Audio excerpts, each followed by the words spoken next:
Hər ilin əvvəlində, yanvar ayında müəyyən bir arzularımız olur, özümüzə müəyyən bir hədəflər qoyuruq. Məsələn, çəki atmaq, daha çox kitab oxumaq, münasibətlərdə yeni bir mərhələlərə keçmək, hansı uğurları, nailiyyətləri, sertifikatları əldə etmək kimi bir çox arzumuz, hədəfimiz olur.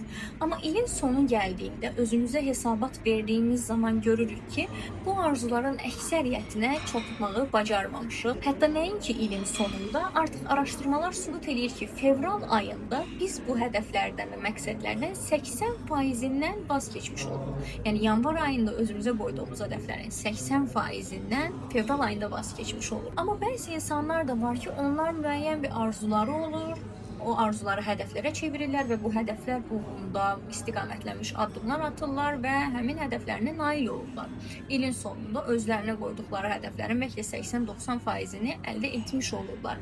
Fərq nədən ibarət ola bilər? Təbii ki, burada əsas baxacağımız şey hər zaman olduğu kimi beynin işləmə mexanizmi. Yəqin ki, bir çoxlarınız vision boardlar, arzu lövhələri, yaxud da arzu xəritələri haqqında eşitmisiniz. Mənə də bu barədə çox sual verilir ki, bu xəritələr həqiqətən elmi bir əsasa dayanırmı, yoxsa onlar da astroloji xəritələr, numeroloji xəritələr kimi elmi əsası olmayan, sadəcə hobi olaraq maraq üçün tətbiq edilən bir şəkillər toplusudurmu, bir lövhədirmi? Vision board, əgər siz onu düzgün şəkildə tətbiq eləməyi, yaratmağı və işlətməyi bacarsanız, sizin hədəflərinizə istiqamətləndirən, hədəflərinizin reallığa keçməsinə kömək eləyən güclü instrumentlərdən birisidir.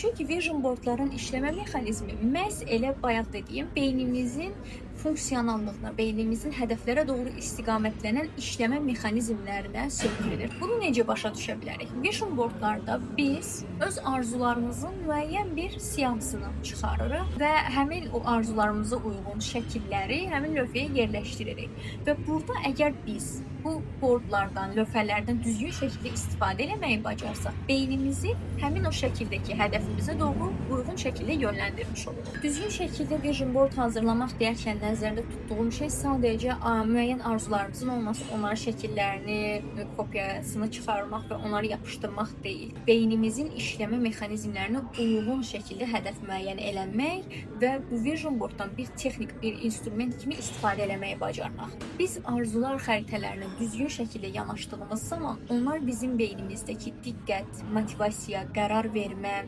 hərəkətə keçmə kimi bir çox nahiyələri aktivləşdirirlər.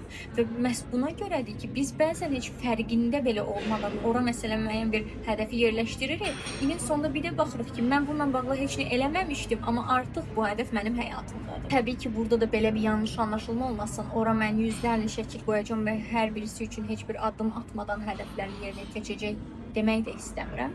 Bir çox hədəflərimiz üçün istiqamətlənmiş addımlar atmalıyıq, amma bəziləri də heç addım atmadan da həyatımıza gəlmiş olurlar və bu necəsə möcüzədə, spiritual bir nöqtədən baş vermir. Bu əslində məsələ bizim zehnimizi kodladığımız üçün, düzgün şəkildə kodlaşdırdığımız üçün beynin sanki bizi heç əziyyətə salmadan o hədəfi həyatımıza gətirmə, həyatımıza cəlb eləməsi ilə baş verən bir mexanizmdir. Yəni günün sonunda vision board sadəcə gözəl şəkillər toplusu deyil, həm də bizim psixoloji olaraq özümüzü proqramlanma yöntemimizdir. Lakin burada təbii ki, müəyyən problemli məsələlər var. Niyə bəzi insanların vision boardu %100 şəkildə həyata keçərkən bəzi insanların bəlkə də 0-20% oradakı şəkillərdən, hədəflərdən hansısa həyata keçmiş olur.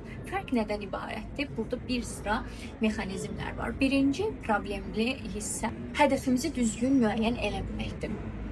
Biz hədəf müəyyən edərkən mütləq bunu ayrımını eləməliyik ki, bu hədəf mənim hədəfimdirmi, mənə uyğun bir hədəfdirmi? Yəni, mənim bu hədəfimi həyata keçirməyimin niyyəsi çox sağlam bir əsaslara dayanmalıdır. Əgər məndə bu niyyə sağlam deyilsə, bu səbəbi mən qəlbən, daxilimdən gələrək bir səbəbə söykənmirsə, o hansısa bir psixoloji komplekslərimi, yaxud da hansısa bir narahatlıqlarımı, nigaranlıqlarımı aradan qaldırmaq üçün seçdiyim bir hədəfdirsə, böyük ehtimalla biz o hədəfə çatma faizimiz artıq aşağı düşmüş olur. Buna görə özümüzə, həqiqətən də o daxili işığımıza, daxili parıltımıza uyğun hədəflər qoymağı bacarmağımız çox önəmlidir.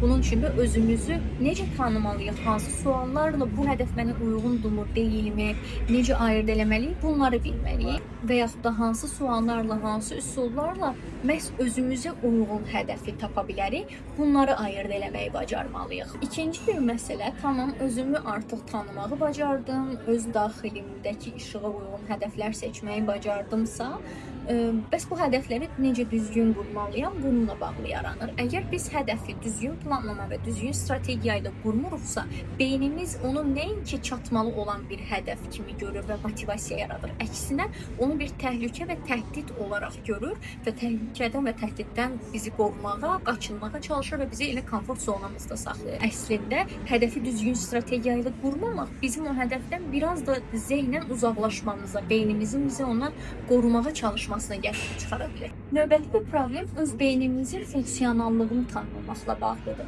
Ümumiyyətlə, hansı beyin sahələrimiz var, bir hədəfi müəyyənləşdirdiyimiz zaman hansı beyin sahələri işə düşür, onlardan hansılar bizi bu hədəfə yönləndirir, hansılar isə əksinə bizi bu hədəfdən qorumağa çalışır və biz hər iki istiqamətdə işləyən beyin sahələrimizə necə təsir eləməliyik ki, onların funksiyası bizim kontrolumuz altında olsun, biz onları idarə edək və günün sonunda beyin bizim hədəfə çatmaq yolumuzda qarşımızda bir maneə olmasın. Əksinə, beyin sanki bizim üçün işləsin və müəyyən elə bir texnikalar var ki, biz onları tətbiq elədiyimiz zaman beynimiz eynən bir Google kimi işləməyə başlayır. Məsələn, bayaq dediyim məsələ ki, bəzən biz heç bir addım atmadan hədəfin artıq yerinə yetdiyini, yerinə çatdığını görürük.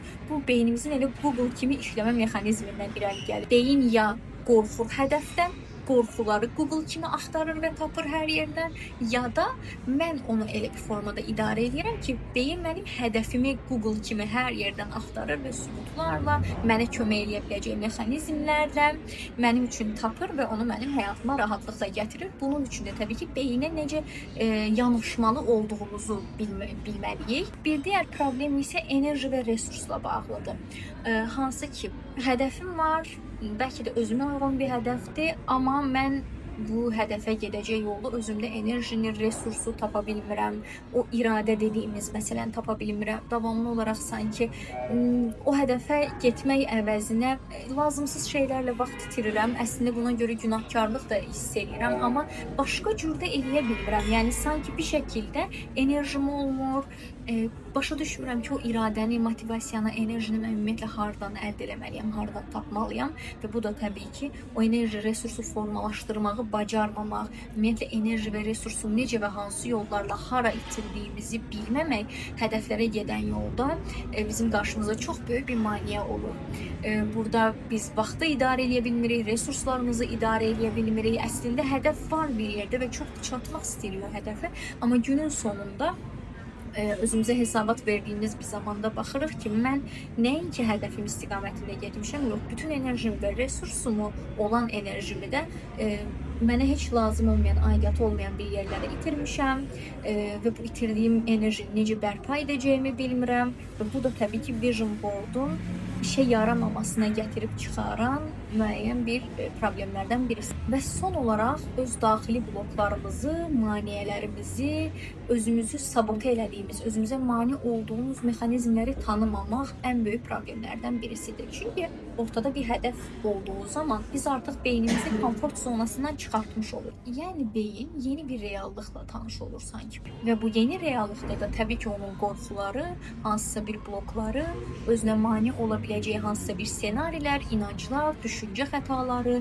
bəlkə travmalar tətiklənməyə və suyun üzünə çıxmağa başlayır. Yəni bu da ona gətirib çıxarır ki, beyin bu qədər xaosun, bu qədər düşüncələrin, travmaların, inancların içərisində hədəfi yenə ilk başda dediyim kimi bir təhlükə, təhdid olaraq görməyə başlayır və bizi o hədəfdən qaçındırır. Biz özümüz də fərqində olmadan özümüzə mane oluruq.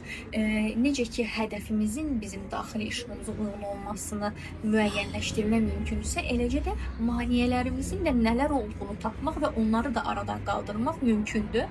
Bunu eləmədiyimiz zaman beyin bizi hədəfə yönləndirmir, əksinə bütün o resursumuzda, özümüzdə bərpa elədiyimiz resurs belə o maneələrə sərf sərf olunur və günün sonunda biz hədəflərimizi yerinə yetirməmiş oluruq. Bax, bu sadaladığım faktorlar, səbəblər vision board hazırlayarkən, hədəf müəyyən edərkən aradan qaldırıldığında, yəni mən özümü düzgün şəkildə tanıdığımda, özümə uyğun, daxili işığımı, daxildəki alovu yandıran bir hədəflər müəyyən elədiyimdə, hədəfi düzgün strategiya və planlama ilə qurduğumda, öz daxili enerjimi və resursumu bu hədəflərimə, arzularıma uyğun şəkildə gücləndirməyin yollarını bildiyimdə, daxili bloklarımdan, maneələrimdən azadlaşdığımda və öz psixikamın, beynimin işləmə mexanizmlərini tanıdığımda, mənim beynim artıq məni hədəfimə sanki bir avtomat kimi proqramlanmış bir mexanizm kimi aparır. Belə olduğu zaman beyin mənim qarşımda artıq bir maneə rolunu oynamır. Əksinə mən ona düzgün yanaşmağı bacardığım üçün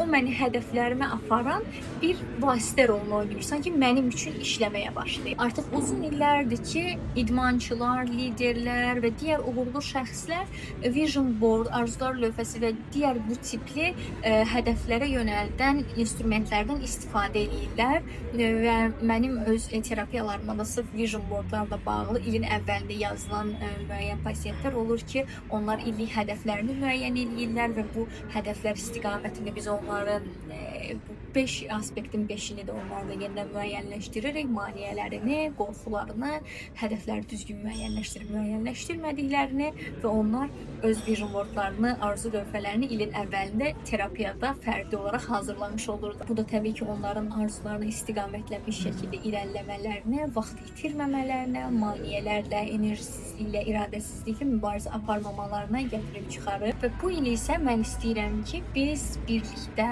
arzular lövhəsini necə quracağımızı, necə onu işlək vəziyyətə gətirəcəyimizi öyrənə biləcəyimiz bir webinar təşkil edək. Bunun üçün hər birinizi 30 yanvarda Arzular Xəritəsi webinarında gözləyirəm.